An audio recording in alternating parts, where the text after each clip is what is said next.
Shalom tout le monde. Nous continuons donc dans notre trépidante étude du Ilchot Teshuvah de Rambam. Et nous en sommes dans le deuxième chapitre et nous sommes arrivés à la première halakha qui répond à une question. Ezohi Teshuvah Gemura. Il est absolument inutile d'avoir un livre en main si on ne l'ouvre pas. Ça ne sert à rien. Donc, dans son édition, c'est à la page 6. Ezohi Teshuvah Gemura. Qu'est-ce qu'une Teshuvah achevée? Et je crois que nous avons expliqué la dernière fois la différence qu'il y a entre que signifie une Teshuvah complète, Teshuvah Shelema, une Teshuvah qui implique également toutes les conséquences de la faute, et la Teshuvah des conséquences. Mais ce qu'on appelle ici Teshuvah Gemura, c'est autre chose. Il y a un problème? Quelque chose n'est pas clair, je peux expliquer. Une Teshuvah Gemura est une Teshuvah qui est achevée du point de vue de la décision. C'est-à-dire, j'ai fait Teshuvah sur une faute, mais est-ce que je sais que je suis sincère? Pour le savoir, il faut que ma Teshuvah soit mise à l'épreuve. Donc le mot Gemura ici ressemble à l'expression juridique Gmirut Da'at, c'est-à-dire un assentiment total. Alors, quelqu'un a vendu un objet. Est-ce que nous savons s'il n'avait pas l'intention de le vendre, l'acte de vente ne sert à rien. Donc il faut avoir la certitude, l'évidence minimale que de la part du vendeur, il y avait, la brioute, un assentiment. N'est-ce pas? Ça s'appelle Gemirut Da'at. De même, quand quelqu'un fait Teshuvah, nous voulons être sûrs qu'il était tout à fait d'accord avec sa propre Teshuvah. Tu as fait Teshuvah, mais tu le voulais vraiment? Pour le savoir, il faut mettre ça à l'épreuve des actes. Par exemple, pour savoir si on a réparé un objet, on a réparé un outil qui était cassé, comment savoir si l'outil est bien réparé? Il faut s'en servir. D'accord? On va s'en servir, on va voir si ça marche. Tant qu'on ne s'en est pas servi, peut-être que la réparation était bonne, mais peut-être qu'elle était défectueuse. Donc quand quelqu'un a fait Teshuvah, il doit être mis à l'épreuve renouvelée du péché. D'accord? Par exemple, quelqu'un a mangé des biscuits délicieux au beurre après un repas à la viande, parce qu'il aime bien ça. Eh bien, il fait Teshuvah, il dit je ne le ferai plus. Ah ben, comment est-ce qu'on sait savoir si la Teshuvah a été achevée? Il faut que dans le prochain repas à la viande, on lui amène des petits gâteaux là en question au beurre. Il dit non, je ne prends pas. Pourquoi? J'ai fait Teshuvah. Oui. Oui, ça c'est toujours possible. Mais le problème c'est de savoir, est-ce que nous savons, le fait qu'on peut à nouveau repêcher, c'est autre chose. Mais pour savoir la première Teshuvah, est-ce qu'elle était véritable? Il y a un moyen de le savoir, c'est quand on est remis à l'épreuve. D'accord? Oui. Et après cette mise à l'épreuve, les épreuves sont moins. Il y a moins d'épreuves? Ou est-ce que ça continue? J'ai pas dit qu'il y aura des épreuves, peut-être qu'il n'y aura pas de mise à l'épreuve du tout. Il est possible que cet individu est amené à nouveau à manger un repas à la viande, mais qu'il n'y ait pas les gâteaux. Par exemple. Rien ne prouve que ça va se passer. Ça peut se passer, ça peut ne pas se passer. Oui. C'est ce qu'on appelle Teshuvah Gemura. Exactement. Oui. Oui. Ah oui, c'est un nouveau péché, il ouvre à nouveau le dossier. Oui. Oui, bien sûr. Ce n'est qu'après la Teshuvah Gemura qu'on pourra dire qu'il a fait une Teshuvah complète. Non. C'est là qu'on le saura. Qu'est-ce qu'il en est avec le Kippour, quand c'est tollé de Kippour? S'il n'y a pas eu encore la nouvelle épreuve? Ça n'a rien à voir. Ça n'a rien à voir. C'est-à-dire, la Teshuvah Gemura, c'est quelque chose qui calme la conscience de la personne. Ça n'a rien à voir avec l'effectivité de la Teshuvah. La Teshuvah est de toute façon valable, même s'il n'y a pas eu d'épreuve. S'il y a la Kafara pour les péchés qui sont tollés jusqu'à Yom Kippour, Oui. s'il n'y a pas eu encore de nouvelles épreuves, ça sera quand même pardonné. Bien sûr, Après, bien sûr. c'est vraiment- Bien sûr. Tout le problème, c'est au niveau de l'information de la personne. Mais par rapport à la vérité objective, ce que Akadosh Baruch Hu il sait si la Teshuvah est sincère ou pas. D'accord? C'est-à-dire la teshuva sincère est une teshuva qui, même si l'épreuve revenait, eh bien, je ne tomberai plus dans le péché. C'est ça que ça veut dire teshuva gemura. D'accord? Alors là, nous avons ici, tout ça je vous l'ai dit oralement, le mieux c'est encore de lire dans le texte. Ezoi teshuva gemura, qu'est-ce qu'une teshuva achevée? Ze sheba leyado davar she'avarbo. C'est celui qui se retrouve en présence d'une chose qu'il avait amené à transgresser. Ve'efshar biadola asoto, il en a encore la capacité de le faire. Ou ferash, et pourtant c'est retenu. Velo asa, et n'a pas fait le mal, mipnea teshuva, parce qu'il a fait teshuva. L'omira, non pas à cause de la crainte, velo mikishlon koar, et pas par faiblesse. Ketzad, par exemple. Are sheba alisha ba'avera, quelqu'un qui a eu un commerce avec une femme de façon interdite. Ou le achar zeman nityached imma, et après un certain temps, il se retrouve isolé avec elle. Veo omed be'avatoba, et il a toujours le même amour pour elle. Ou vekoar gufo, il a toujours la même force physique. Ou va medina she'avarba, dans le lieu où ça s'est passé. C'est-à-dire dans les mêmes conditions. Ou ferash velo avar, et pourtant il s'est séparé de la faute et ne l'a pas faite. Zobal teshuva gemura, c'est celui qu'on appelle, de lui on dit qu'il a une teshuva achevée. C'est-à-dire, étant donné qu'il est mis à l'épreuve et qu'il ne fait pas le péché, nous savons donc que sa teshuva est une teshuva gemura. Oui, c'est moi. Il ne le fait pas parce qu'il a peur des gens en présence ou de la police ou. Oui, c'est bon, très bien. Ou chez Shlomo Amar, il amène ici un verset du roi Salomon dans le livre de Kohelet. Souviens-toi de ton Créateur quand tu es encore dans ta jeunesse. Ad asher lo yavu yemei hara, avant que n'arrivent les jours mauvais. Veigiu shanim asher tomar eni baim chafetz, et qu'arrivent des années où tu te diras je n'ai plus ce désir. D'accord? Donc, il interprète le verset de Kohelet comme signifiant il faut faire teshuva quand on est encore dans la capacité de faire le péché. Vim loshav ela bimeziknuto. Et s'il n'a fait teshuva que du temps de sa vieillesse, uve'et she'i efshar lo la'asot ma shaya oseh, dans un temps où il ne pourrait plus faire ce qu'il faisait. Afalpi she'ena teshuva me'ula, bien que ce ne soit pas une teshuva de bonne qualité, Mo'elet hilo, elle est quand même efficace. Uval teshuvahu, il est considéré comme ayant fait teshuva. Afilu avar kol yamav, même s'il a péché toute sa vie, il a transgressé pendant toute sa vie. Ve'asa teshuva biyom mitato, mais qu'il a fait teshuva le jour de sa mort. Umet bitshuvato, et il est mort après sa teshuva.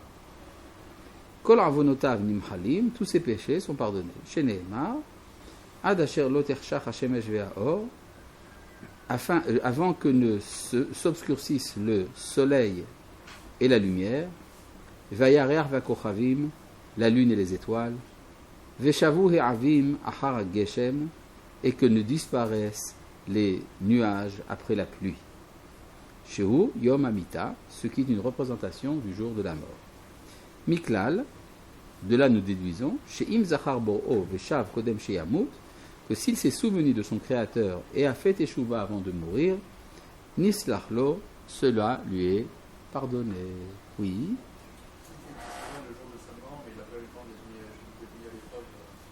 C'est exactement ce qu'il dit. C'est exactement ce qu'il vient de dire. Ouais. Ouais. D'accord? Et si par exemple on a pensé profiter de la vie et se dire à la fin de ma vie je pourrais faire teshuva. Et alors? Voilà. Et s'il a fait teshuva? Donc on peut se dire je vais pécher toute ma vie. Oui. Et à la fin je fais teshuva de toute façon. Oui. Pas de problème. Effectivement, s'il a fait teshuva. Mais la Mishnah nous dit que celui qui dit je vais pécher pour faire teshuva après, en maspikin biado la'asot teshuva, on ne lui donne pas l'occasion de faire teshuva. C'est-à-dire on ne donne pas l'occasion, il ne sera pas aidé. Parce que si l'intention est le péché, donc la teshuva est toujours repoussée. Mais ça ne veut pas dire qu'elle n'est pas possible. Elle est possible. Oui? Bon.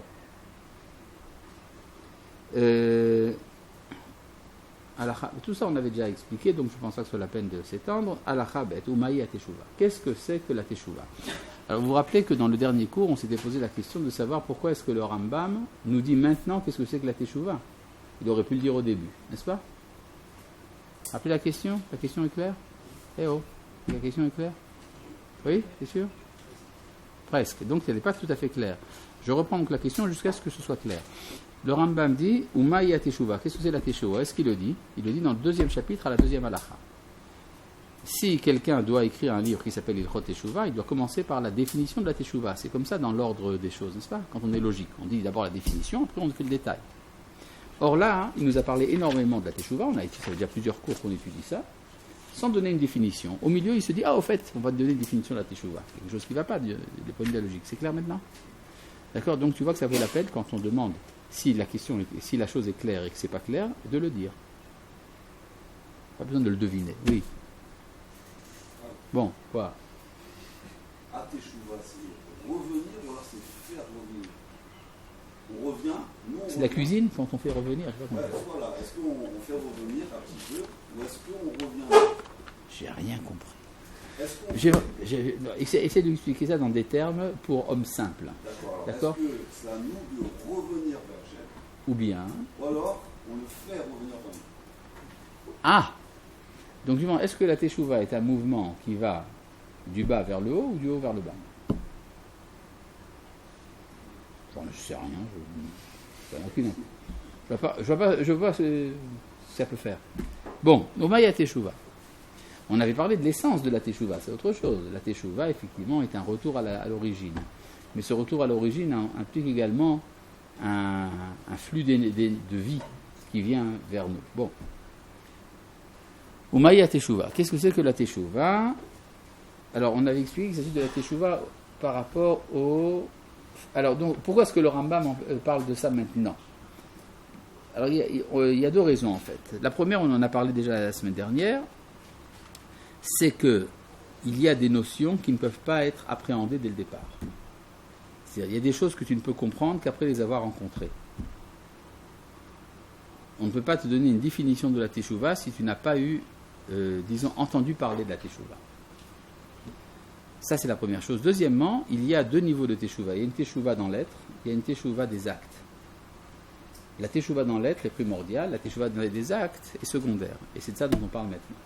La teshuva sur un péché. Ou sheya'azov achoter het'o. C'est que le pécheur abandonne son péché.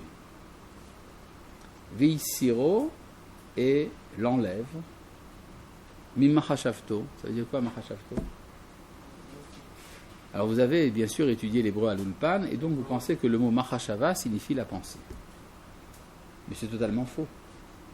Parce que quelqu'un qui a péché, il ne doit plus penser au fait qu'il a péché. L'intention. Ah, le mot machashava est à prendre dans le sens biblique, qui veut dire l'intention.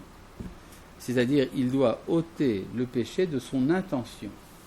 C'est-à-dire, il ne doit plus avoir l'intention de faire le péché. Comme par exemple, vous avez dans le rouleau d'Esther, Mahashevet Haman. Ça veut dire quoi, Mahashevet Haman? L'intention de Haman. D'accord? L'intention qu'avait Haman d'exterminer le peuple. N'est-ce pas? Donc, Mahashavto, il doit ne plus avoir l'intention du péché. Mais qu'il sache qu'il a péché, y penser, pourquoi pas.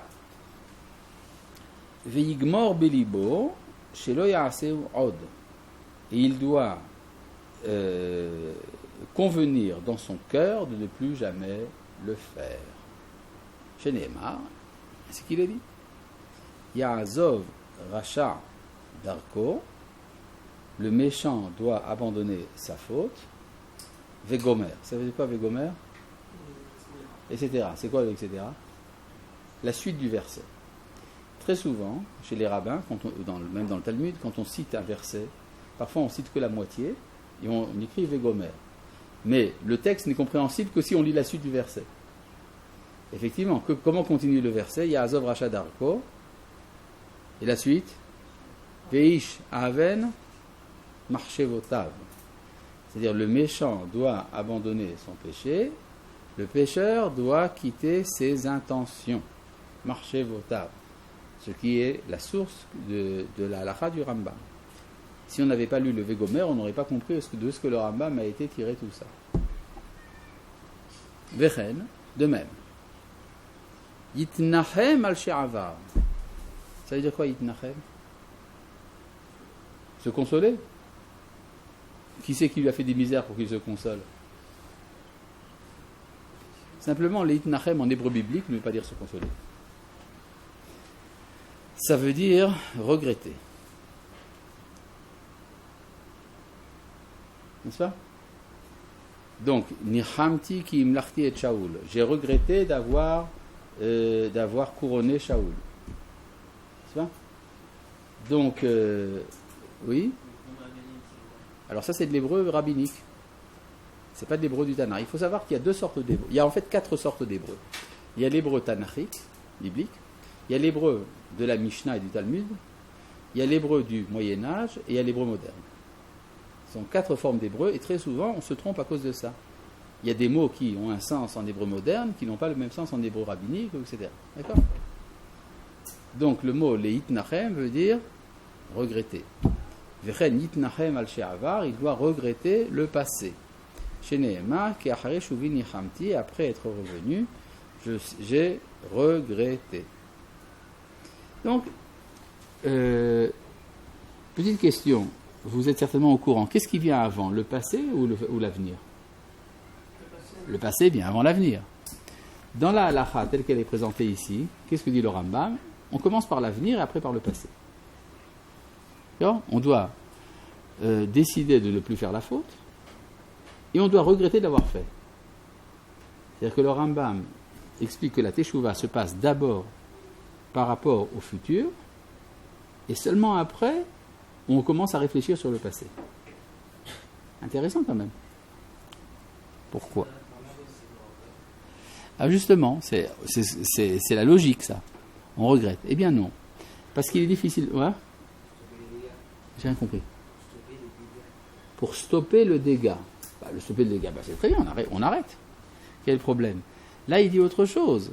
Il dit, on ne veut plus le faire. Oui, mais donc c'est orienté vers que ça peut faire si. Et si je commençais par regretter, quel est le problème? Il va continuer à faire le péché. C'est pas impossible. Donc on dit, on part au plus pressé. Mais à mon avis, il y a quelque chose de plus profond. Ça veut dire que si je ne pense pas à l'avenir, et je commence à penser au passé, je n'ai pas la force de prendre des décisions vers l'avenir. Parce que je me considère, je vois le mal que j'ai fait. Je vois le mal que j'ai fait, je me dis donc, je suis mauvais. J'ai une mauvaise opinion de moi-même. Et donc, je peux me dire, je fais le mal, mais c'est ça que je sais faire. Je ne sais pas faire mieux. Alors il faut d'abord se prouver qu'on est capable de faire mieux. Donc il y a un mouvement d'optimisme qui va me permettre de réparer et de regretter le passé. De plus, lorsque j'ai décidé de faire le bien dans l'avenir, je regrette encore plus le passé puisque je me suis prouvé que je peux faire le bien. Ve'yaïd alav yodeata alumot, à tel point que celui qui connaît les secrets puisse témoigner de lui, Shelo yashuv les eachet leolam, qui ne reviendra jamais à ce péché. Chez Nehemar, Velo nomar od Elohenu le maasi adenu, ainsi qu'il est dit, nous ne dirons plus notre Dieu à l'œuvre de nos mains. Vetzarir, leidvadot bisfatav, on doit avouer par ses lèvres. Velomar, et dire, Inyanot ellu shegamar belibo, ces choses qu'il a acceptées en son cœur. C'est le vidou. D'accord? Donc en fait, c'est pas très différent de tout ce qu'on a vu dans la halakha jusqu'à présent. Mais là, il n'y a pas ici de halakha, il y a plutôt une description du processus. Quel est le processus psychologique du Baal Teshuva? Oui. Oui. S'il n'y a pas de vidouille, il n'y a pas d'achèvement de la teshuva. Mais il peut y avoir teshuva sans vidouille. J'ai pas compris. Exactement. Et ça, c'est très important ce que tu viens de dire. Là, il y a un texte du Ramban assez incompréhensible.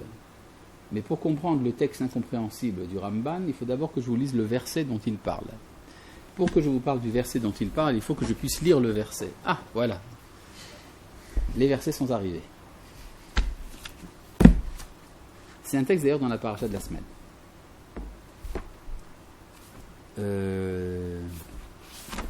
C'est quoi la paracha de la semaine? Non. Nitzaïm et Vayeler.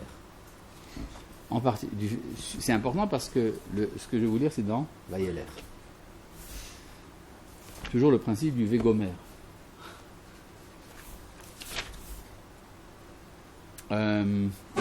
Avant de lire, d'abord, vous vous rappelez qu'il y a une formule dans la Torah.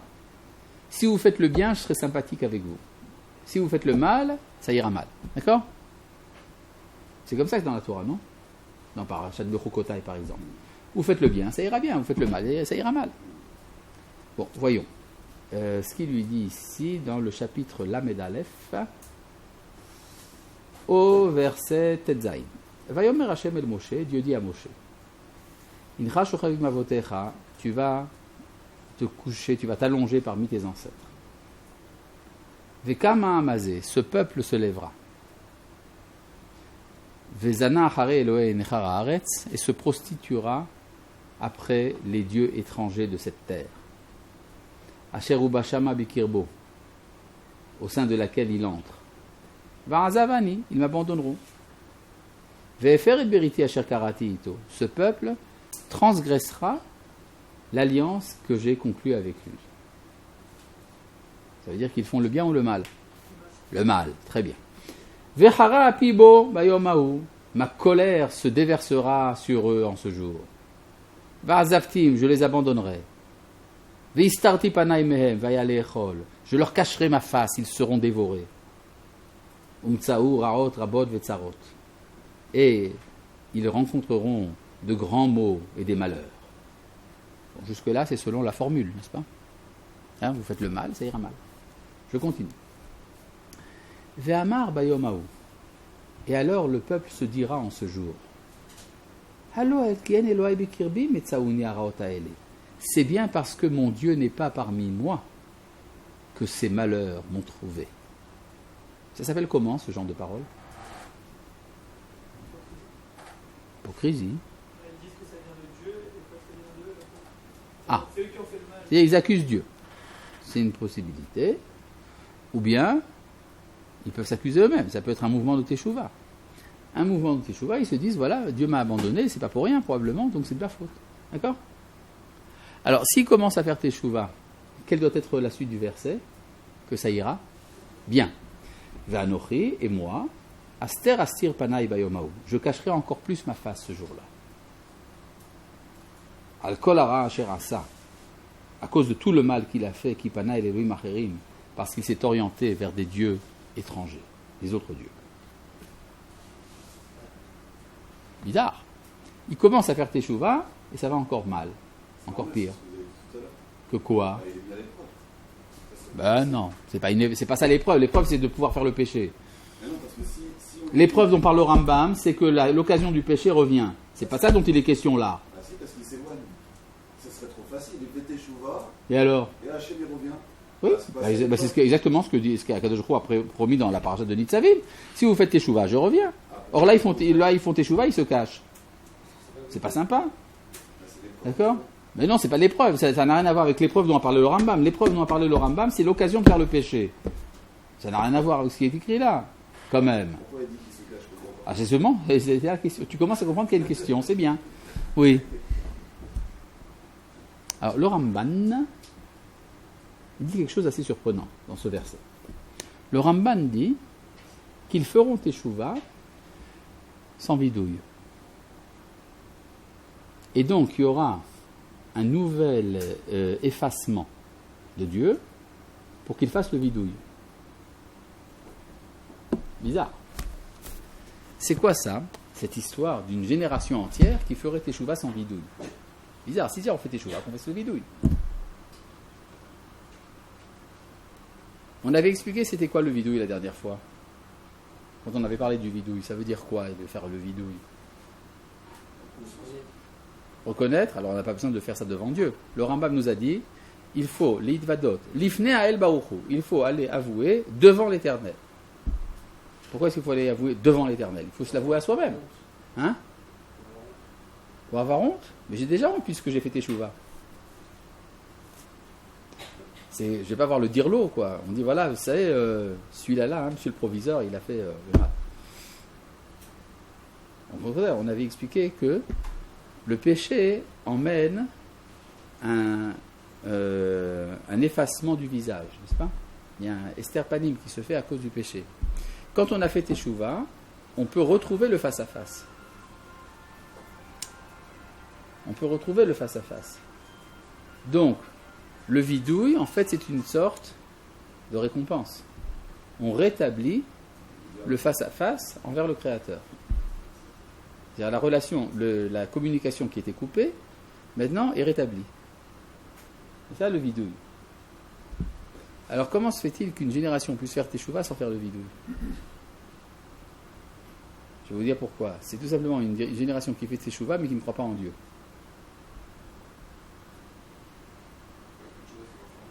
Bah non. C'est quoi la teshuva la plus grande du monde, on avait dit la dernière fois? Le sionisme politique. Le sionisme politique est un mouvement de teshuva. On revient à la terre. Mais il se fait sans croire en celui qui a donné la Torah. Donc, viennent d'autres événements qui vont entraîner le vidouille. C'est ça que ça veut dire. Le vidouille, la reconnaissance de celui envers lequel le péché a été fait. Le péché de l'exil était envers Akadosh Baruch Hu. Et ça, on l'apprend par la suite. C'est donc le deuxième effacement de la face, le deuxième éloignement du Créateur, qui va permettre une prise de conscience qui va ramener vers l'Éternel. Vous avez compris le Ramban maintenant? Bon. Eh bien, pourquoi je vous parle de tout ça? Ah oui, à cause du vidouille. Donc il y a une teshuva sans vidouille. C'est-à-dire une teshuva qui est que on comprend que le bien c'est le bien, mais on ne comprend pas que ça vient du Créateur.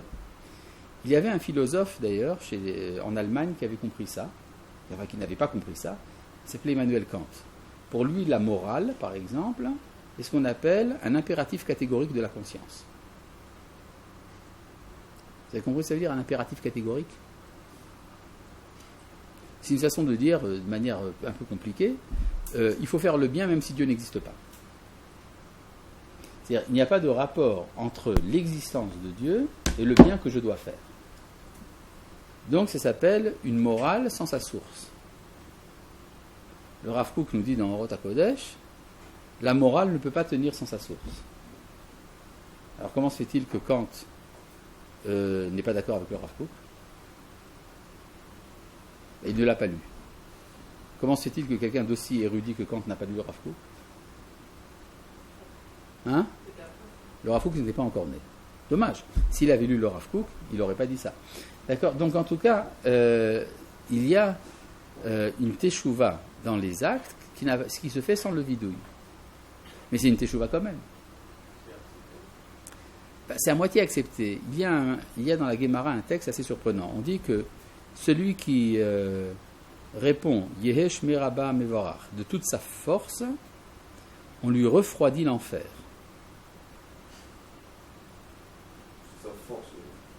La force de sa kavana, évidemment, il n'y a pas besoin de brailler.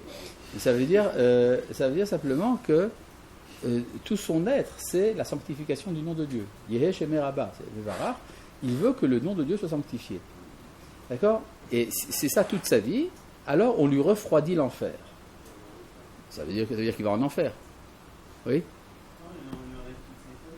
Il y a deux enseignements là-bas dans la Gemara. Il y a ça et ça. D'accord? Mais il y a un enseignement qui dit on lui refroidit le Gehinam. Bizarre. On dirait il mérite le Gan Eden, je ne sais pas moi. Alors il y a j'ai oublié qui dit ça, je crois que c'est les élèves du Gaon de Vilna qui disent il y a des tzadikim qui descendent en enfer pour ramener de là-bas les âmes de ceux qui ont fait teshuva sans vidouille. Ils ont fait teshuva, mais il n'y a pas eu de vidouille.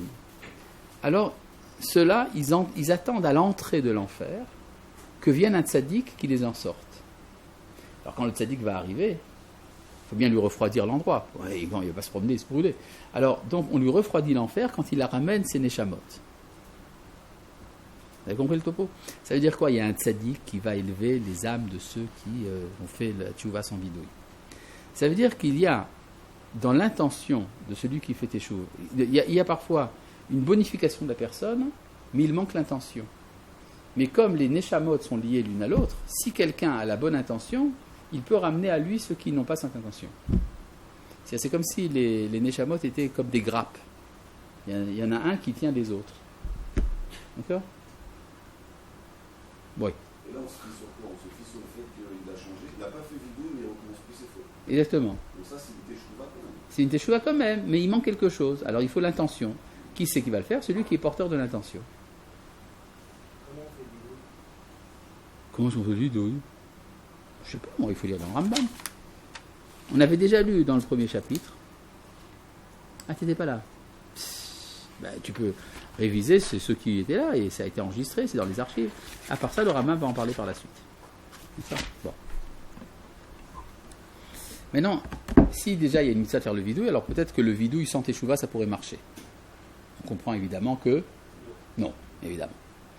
Kol amitvade, c'est ici la troisième halakha. Kol amitvade bidvarim, celui qui fait le vidouille par des paroles, velo gamar bilibola azov, mais n'a pas décidé en lui-même de ne plus faire. Areze domé les tovel, les sheretz beado. Il ressemble à quelqu'un qui s'immerge, mais qui porte le reptile dans sa main. Il y a des reptiles qui entraînent l'impureté. Il s'agit de reptiles morts. Par exemple, un lézard. Un lézard mort entraîne l'impureté. Ça, on ne peut pas lui couper la queue. Si, la queue est toujours vivante. Tant qu'il n'est pas mort, on peut le toucher. Même quand il est mort, on peut le toucher. Alors, pourquoi ça contracte Hein? Ça contracte de l'impureté. L'impureté, c'est pas un péché. Non, c'est pas un péché. C'est un péché d'être impur. On a le droit d'être impur. À part ça, c'est pas par le contact direct, il faut qu'il y ait un liquide. D'accord? Et peu importe, c'est pas interdit. Simplement, si je veux manger de la terouma, je suis Cohen, ou je veux rentrer dans le temple, etc., je dois me purifier. Alors, pour se purifier, je m'immerge dans le miroir. N'est-ce pas? Et si, quand je m'immerge, je prends toujours le sheretz en question et je me trempe, ça sert à rien. Je reste impur. N'est-ce pas? Alors, arezé domé les tovel sheretz beado, shen atevila moaelet lo, sheashlicha sharetz. Cette immersion n'a d'efficacité que s'il jette le reptile. Vechenu Omer, ainsi qu'il est dit, Umode ve'onzev yerucham, c'est celui qui a avoué et qui a abandonné qui sera pris en miséricorde. Donc, ça ne sert à rien de faire le vidouille si on n'a pas décidé de ne plus faire la faute. Parce que ce n'est pas une teshuva, simplement des paroles. Ve'tzarich lifrot et achet, il faut donner le détail du péché. Chez Nehemar, ainsi qu'il est dit, Anna, de grâce, Hata ha'amazeh hata gedola, ce peuple a fait un grand péché, Vaya'asu lahem Elohei zahav, ils se sont fait des dieux en or. Qui c'est qui a dit ça? Moshe. C'est Moshe qui a dit ça. À qui il a dit ça? Hachem. Pourquoi est-ce qu'il a fait ça? Pourquoi est-ce qu'il a besoin de le dire? Il fait le vidouille au nom de tout Israël. Il est comme un Kohen Gadol qui va au nom du peuple faire le vidouille et il dit le détail. Ce qui est bizarre parce que le bon Dieu, lui, il sait. C'est-à-dire, la dernière personne à laquelle je devrais donner le détail de mes péchés, c'est Dieu. C'est-à-dire, je devrais lui dire, voilà, tu sais, j'ai péché. De quoi? Tu le sais très bien. Vous avez compris le problème? Pourquoi est-ce que j'ai besoin de faire le détail? D'accord, mais pourquoi est-ce que j'ai besoin de lui dire le détail? Rambam, il dit, il faut donner le détail du péché. C'est-à-dire, par exemple, j'ai insulté mon prochain et je lui ai dit, va donc et patate. N'est-ce pas? Il ne suffit pas de dire, je l'ai insulté. Non, il me fait le détail. Je vais donc et patate. Pourquoi ai-je besoin de donner le détail? J'ai insulté, oui, mais même, j'ai péché. Est-ce que j'ai besoin de dire, je l'ai insulté? C'est même pas nécessaire. Akadosh Baruch Hu, il n'a pas besoin d'être informé, il le sait. Pour nous, on comprenne la racine de notre faute. Est-ce que tu as vraiment conscience de ta faute, de la faute que tu as? Mais la conscience, je l'ai avant. Puisque le vidouille vient après la teshuva. C'est-à-dire, l'achèvement de la teshuva, c'est le vidouille. Donc j'ai déjà pris conscience. Non, mais peut-être pas de tout. Si on fait un détail en fait de tout ce qu'on a fait, ça nous permet de comprendre exactement. Mais ça, le détail, je dois le faire avant le vidouille. Alors de quel détail on parle? C'est pendant le vidouille, je dois détailler aussi. Alors que j'ai déjà fait teshuva sur tous les détails, y compris sur le vadon et patate. Et pourtant, je dois aller dire à Akadosh Baruch Hu, j'ai dit à Georges ou à Albert, peu importe, je lui ai dit vadon et patate. Oui. Est-ce que la tchouva c'est par rapport au futur? Maintenant qu'on est au 2, on va prendre le passé. Dans le vidouille, effectivement, c'est vrai, mais dans le vidouille, je dois faire un nettoyage. Qu'est-ce que ça veut dire? Je dois redescendre dans les tréfonds de mon être et retrouver cet élément mauvais qui m'a permis de faire telle et telle chose mauvaise. Donc plus je détaille, mieux c'est. Comme ça, je fais un nettoyage total. D'accord? Et à l'autre, je lui ai dit, va donc et pastèque. C'est pas la même chose. Bon. Alors, donc dans le vidouille, on doit faire comme a dit le Rambam dans le premier chapitre. Ana Hashem Chatati Aviti Pashati Lefanecha. De grâce éternelle, j'ai fait tel péché devant toi, et je regrette de l'avoir fait, et je ne le ferai plus. C'est ça le vidouille. On peut continuer? Très bien. Alacha Dalet. Nous allons passer à la 4e alacha. Midarche à Teshuva. Dans le comportement de la Teshuva. Alors là, il faut un avertissement aux mineurs. Cette halakha n'est pas une halakha. La halakha que nous allons lire est une description de certains phénomènes, disons, auxiliaires de la teshuva. Pourquoi je dis ça? Parce qu'ils ne sont pas nécessaires. Ce sont des comportements qui existent, et ce que nous dit le Rambam ne t'étonne pas. Si tu vois quelqu'un qui fait teshuva et qu'il se comporte de telle ou telle manière, c'est normal. Ça ne veut pas dire que c'est qu'il faut prendre l'initiative de ces comportements. Mais ça fait partie, si vous voulez, de ce qui est ce à quoi on peut s'attendre quand quelqu'un fait teshuva. Liot hashav tzoek tamid lifnei Hashem yitbarach bifri uvtachanunim. Le pécheur crie toujours devant l'Éternel dans des pleurs et des suppliques. D'accord? Ve'oseh tzedaka kefikocho. Il fait de la charité selon sa force. Il s'éloigne beaucoup de la chose dans laquelle il a péché. Alors là, il y a un phénomène courant chez les Baalei Teshuva. Le Baal Teshuva a une tendance à s'éloigner de manière extrême des situations qui l'ont amené au péché. C'est normal. Mais le danger de ce genre de comportement, c'est de transformer ce qui est bon pour lui en norme pour tout le monde. Souvent, on voit des Baalei Teshuva qui essayent d'imposer certaines barrières qu'ils se sont mis à eux-mêmes pour les transformer en normes. Ce qui est illégitime. D'accord? Par exemple, certains vous diront qu'il est indispensable que là où il y a des filles, il y a un mur en béton avec des barbelés et des tessons de verre et des caméras pour surveiller le comportement des personnes. D'accord? Alors, il n'est pas impossible qu'une personne soit ait besoin psychologiquement de ce genre de choses. Mais est-ce que cela signifie que tout le monde doit se ranger à ce qui est bon pour le Baal Teshuva? La réponse est non. Donc, si vous voyez des Baalei Teshuva, faites attention de ne pas vous laisser envahir par les barrières qu'ils se sont mis à eux-mêmes. Donc, oui. Du coup, on ne peut pas faire la teshuva gaiement, alors. Si on met des barrières et... Ça dépend, certains mettent des barrières, c'est bien, ouais. Je rappelle dans un mariage, une fois, un élève à moi du Machon Meir m'a dit « Je sais que tu n'es pas d'accord qu'il y ait une barrière absolue entre les hommes et les femmes dans les mariages, seulement pour les danses, mais tu dois me comprendre, m'a-t-il dit. Qu'est-ce que tu dois comprendre? Toute ma famille vient d'Elat. Or, à Elat, la notion de tsniout appartient à l'archéologie. Et donc, il faut comprendre. Il dit, si c'est comme ça, je lui ai dit d'accord. D'accord? Mais c'est exceptionnel. Bon. Et il change de nom. Klomar, pour dire, Ani acher, je suis un autre. Ve'eni oto aish she'asa otam ma'asim. Je ne suis plus cette personne qui a fait ces choses-là. Ce qui d'ailleurs est faux. C'est faux, on est toujours le même. On avait même compris la dernière fois, dans un des derniers cours, que la teshuva permet justement de racheter, de récupérer la personne d'avant. Mais là, c'est pas de la métaphysique, là, c'est de la psychologie. Dans la psychologie, on veut être un autre. J'ai connu quelqu'un qui a tué accidentellement une personne. Pas vraiment involontairement, mais disons par négligence. Il a été coupable de meurtre par négligence. Cette personne que je connais a changé de nom. Elle est allée habiter ailleurs et a changé de nom.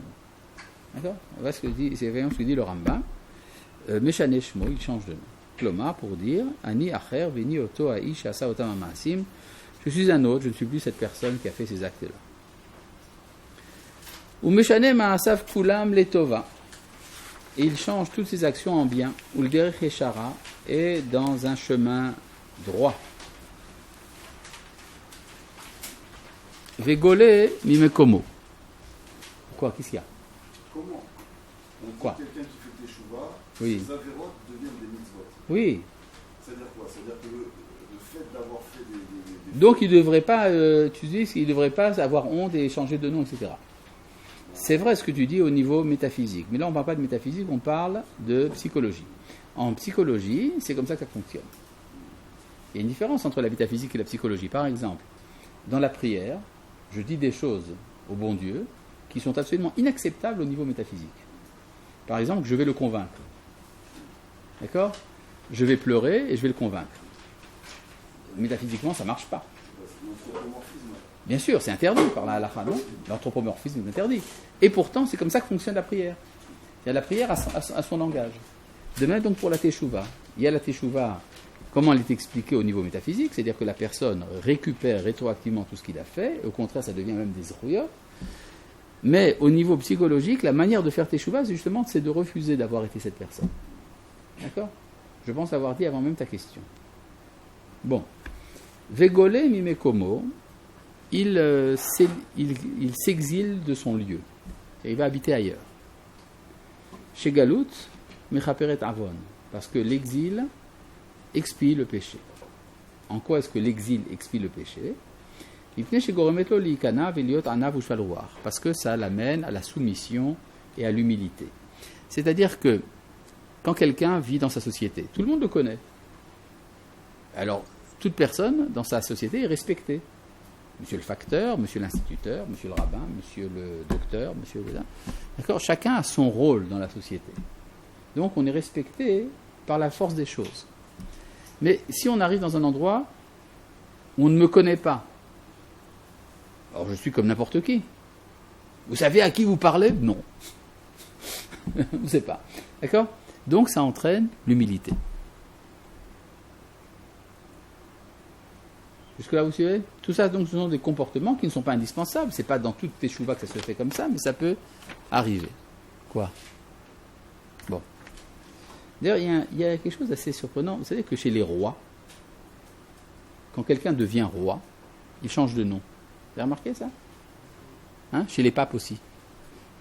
Hein? Quand quelqu'un arrive à une nouvelle fonction, il prend un autre nom. Ben oui, chez nous aussi. Oui, chez nous aussi, on a vu des choses de ce genre. Eh bien, c'est parce que on dit que Aolé Ligdula Mukhalimo Kalavonota, celui qui arrive au pouvoir, on lui pardonne ses péchés antérieurs. Il n'est plus la même personne. Donc effectivement, il change de nom.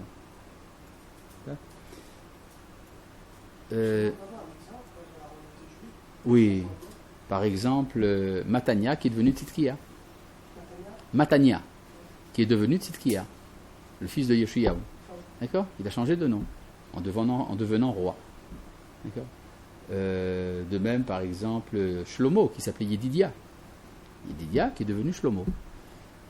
D'accord? Quand il est devenu roi. Donc nous avons plusieurs cas de ce genre. Même Hoshea bin Nun qui est devenu Yehoshua. Il y en a encore d'autres. D'accord? Enfin, pour l'instant, ça nous suffit. Par exemple, Tuvia qui est devenu Moshe. Il dit qu'il va terrer Oto Kitovhu. Elle a vu qu'il était bon. Donc elle l'a appelé Tuvia. Et pourtant, la Torah le connaît sous le nom de Moshe. Ou même Avram qui est devenu Abraham, ou Yaakov qui est devenu Israël, ou Yosef qui est devenu Tsofnat Parner, et tant d'autres.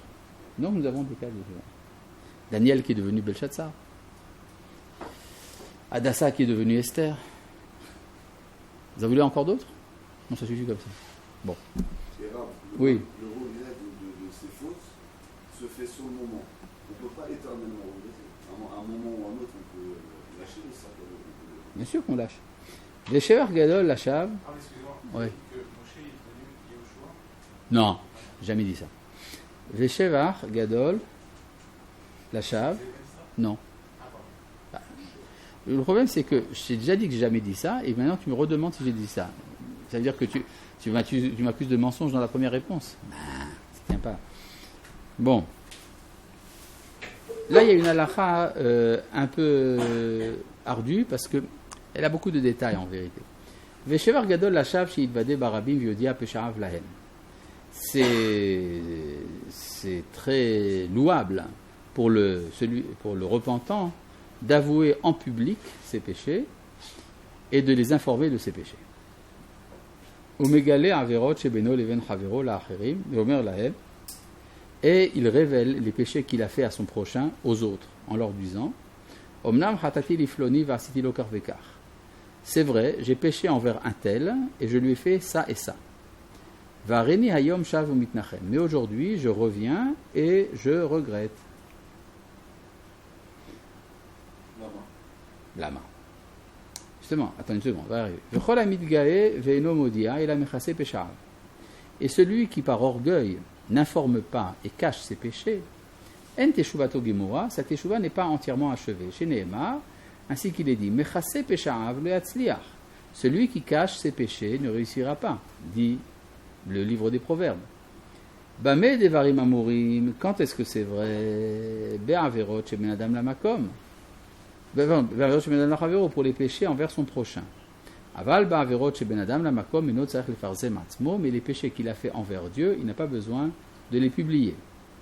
Ve'azut panim hilo im gilam, et c'est au contraire de l'effronterie s'il les révèle. Et la shav lifnei ha'el baruchu, il doit revenir devant l'Éternel, béni soit-il, ou foret hatav lefanav ou mvade alem lifnei rabim stam. Il fait le détail de ses péchés devant lui, mais en public, il ne dira que simplement j'ai péché. Vetova hilo shelo nitgala avono, et c'est pour lui un bienfait que son péché ne soit pas révélé, chez Nehemar, ainsi qu'il est dit Ashre nesui pesha kesui hata'a, heureux est celui dont le péché est porté et dont la transgression est cachée. Ah, alors j'ai rien compris. Si c'est un péché qu'il a fait envers son prochain, il est bon de le révéler. Si c'est un péché qu'il en fait envers Dieu, il est bon de le cacher. Au contraire, c'est de l'effronterie d'en parler. Il y avait une fois à la radio, il y avait une époque où à la radio, il y avait une émission chaque semaine, le vendredi, sur des récits de Teshuvah. Les gens racontaient, voilà, j'ai fait Teshuvah, j'ai fait comme ça, comme ça. Parfois, ils racontaient des choses extrêmement graves sur eux-mêmes qu'ils n'auraient pas dû révéler. Parce que c'était des choses qui étaient Ben Adam, la Makom, des choses entre eux et Dieu, donc ils n'avaient pas besoin d'en parler. Et effectivement, il y a une sorte d'orgueil, disons d'effronter dans le fait de dire, voilà, j'ai fait telle et telle chose mauvaise. C'est comme si on disait, ben tu vois, j'ai pu quand même faire le mal. C'est pas quelque chose dont on doit s'enorgueillir, hein, surtout qu'il y a un effet pédagogique négatif. Par contre, quand je fais un péché envers un prochain, tout le monde, ça suppose qu'en fait tout le monde sait que j'ai fait ce mal, mais que je le justifiais. Maintenant, je dis, non, c'est moi qui avais tort, c'est lui qui avait raison. Je n'aurais pas dû lui dire ça. Dans ce cas-là, ça fait partie de la réparation.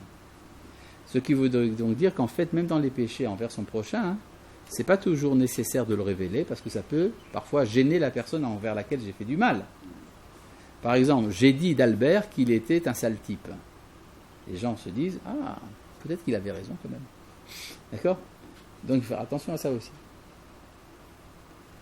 Quand on le révèle, c'est devant d'autres personnes que la personne a qui. Exactement. Par exemple, le Ravad nous dit que s'il a fait un péché envers Dieu, pas envers les hommes, mais que c'était public, il est bon aussi d'en parler. Par exemple, quelqu'un a fait de l'idolâtrie en public. Il a été à la messe. Tout le monde sait qu'il a quitté la yeshiva, qu'il a été faire la messe. Il est très bon qu'il dise « j'ai fait teshuva de ça ». D'accord? Surtout que l'hostie, c'est assez dégueulasse. D'accord? Paraît-il. Il y a d'ailleurs à ce propos une controverse entre les catholiques et les orthodoxes. Les catholiques disent que l'hostie doit être azim et les orthodoxes disent qu'elle doit être hametz. Ah, oui, donc si déjà, il vaut mieux manger l'hostie chez les orthodoxes. Bon, voilà. Ça c'est donc pour le fait de révéler ses péchés, ça fait partie de l'expiation. Vav. Vous voulez qu'on continue? Allez, on continue. Afalpi sha teshuva vatzaraka yafa leolam. Bien que c'est toujours bien de faire teshuva et d'implorer, Sarah yamim sheben Rosh Hashanah v'Yom Kippourim yafa beyoter umkabelet miyad. Pendant les 10 jours entre Rosh Hashanah et Kippour, elle est encore plus efficace et est acceptée immédiatement. Chez Nehemar, ainsi qu'il est dit, Dirshu Hashem beyimatseo. Demandez l'Éternel lorsqu'il est présent. Ça veut dire quoi? L'Éternel, il est toujours présent. Alors pourquoi il y aurait 10 jours dans lesquels il est plus présent? Hein? Non, ça veut dire que c'est plus facile pour nous. Il y a un temps de l'année où il est plus facile pour nous de faire des choses. Qu'est-ce qu'il y a écrit? Est-ce que tu as le texte devant les yeux? Oui, bien sûr. Qu'est-ce qu'il y a écrit? Je sais pas, mais Ah, tu sais pas. Donc on va essayer de lire à nouveau. quel rapport avec mon discours? Tu as demandé quand est-ce que ça commence, tu as dit demain. Les 10 jours de pénitence, ça commence où? Eh bien, pour le savoir, il faut lire le texte que nous venons de lire. D'accord, je reprends donc le texte. Est-ce que tu as le texte devant les yeux? Alors essayons de le revoir. Afalpi sha teshuva vatzaka yafa leolam. Bien que la teshuva soit toujours souhaitable, Sarah hayamim shebein Rosh Hashanah v'Yom Kippourim. Pendant les 10 jours entre Rosh Hashanah et Kippour, yafa beyoter, elle est encore plus efficace. Oui, c'est entre. Donc c'est quand, ça commence Mais quand? c'est pas avant. Ça commence donc quand? À Rosh Hashanah. Ça n'est donc pas avant. Très bien, très bien. Donc tu as tout de suite la réponse. Un grand principe est que pour comprendre un texte, parfois il faut le relire. La différence entre lire une fois et lire 2 fois. Pas du tout la même chose. D'accord? Maintenant, est-ce que tu poses à nouveau la question? Non. Non, c'est clair. D'accord, c'est bien. C'est ainsi qu'il est. Donc il y a des jours, un temps dans l'année où il est plus facile pour nous de faire teshuva que pendant le reste de l'année. Ah bon? Pourquoi? Qu'est-ce qu'ils ont ces jours-là? Petite remarque, combien de jours y a-t-il dans une année? Ah, très bien. Donc tu dis que dans l'année solaire, il y a 365 jours. Mais est-ce que toutes les années sont solaires? Il y a également une année lunaire. Combien de jours il y a? 355. Comment est-ce que tu mets en lettres 355? Quelle est la lettre qui fait 300? Très bien, oui. Et 50? Noun. Et 5, c'est? Et donc Shana. Shana, c'est 355. Donc l'année, c'est 355 jours. Mais pourtant, il y en a encore 10. C'est qu'ils sont en dehors de l'année, ils sont en dehors du temps. Ils sont donc à la tête du temps, la tête de l'année, Rosh Hashanah. C'est donc un temps où on est libéré des emprises du temps. Donc il est plus facile de faire teshuva à ce moment-là. Il y a une halakha que tous les 50 ans, on libère les esclaves. Vous savez? On libère les esclaves tous les 50 ans. Et ça s'appelle comment cette année-là? Le Yovel. Quand commence l'année du Yovel, quelle date? À Kippour. À Kippour. C'est écrit en tout dans la Torah, dans la paracha de Béhar, que le jour de Kippour, le 10 du mois de Tishrei, on renvoie les esclaves. Le problème, c'est que l'année a commencé 10 jours avant. La Guémara demande, mais qu'est-ce que font les esclaves pendant ces 10 jours? Eh bien, la Guémara dit, ils ne rentrent pas chez eux, mais ils ne travaillent pas. Alors, à quoi ils passent leur temps? Ils font des festins avec des couronnes sur leur tête. Ah bon? Mais qui c'est qui va payer ces festins? Le maître. Ça veut donc dire qu'ils sont totalement libres, parce que avant Rosh Hashanah, ils sont au service de leur maître. Après Kippour, c'est vrai qu'ils sont libérés de leur maître, mais ils doivent travailler pour vivre. Donc ils reviennent à une certaine servitude. Il y a seulement 10 jours dans leur vie où ils sont totalement libres. Donc ces 10 jours sont des jours de liberté. Ils sont des jours de liberté, ils sont propices à la Teshuvah, parce que le péché, c'est ce qui enchaîne, et la Teshuvah, c'est la libération. Donc ce sont des jours de liberté. Voilà, c'est tout pour aujourd'hui.